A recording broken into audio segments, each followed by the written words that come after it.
ভাই আপনার বাড়ি কোথায়? রংপুর। আপনার নাম?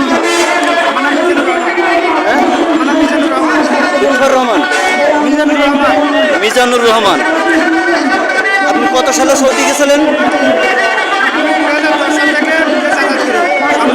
2009 সাল থেকে 2012, 2010। কত এই প্রতারকের বাড়ি কোথায়? ওর বাড়ি গাইবান্ধা। ওর নাম কি? মশিউর রহমান নান্টু। এমন প্রতারক থেকে আমরা সবাই দূরে থাকি। এই প্রতারকের শাস্তি চাচ্ছে এই ভাই ক্ষতিগ্রস্ত।